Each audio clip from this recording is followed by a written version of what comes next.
In kinematics, we studied various effects that we observe in nature and the way we define them. For example, if there is an apple that falls downward, then the effect that we see is the change in position or the displacement. Similarly, we define from displacement velocity, acceleration. All this you have studied in kinematics. These are all the effects that your five senses given by God to you perceive.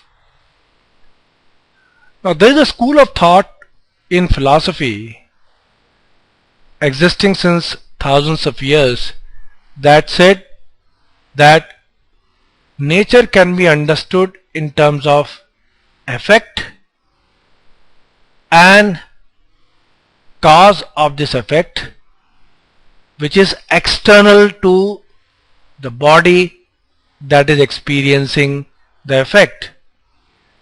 For example, in this case, body that is experiencing the effect is the apple shown in the figure.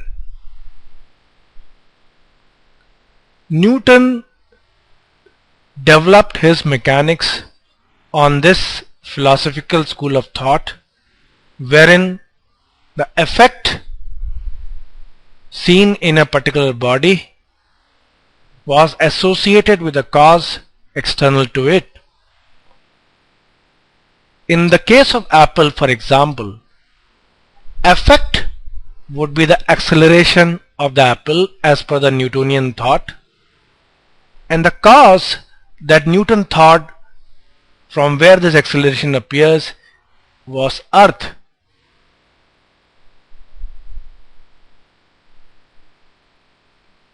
This cause, which came from this philosophical school of thought, was given the name force. So, in other words, force is nothing but our devised concept to explain the acceleration observed in the bodies around us. This force can have origin in many of the basic things of nature, which we will discuss subsequently now.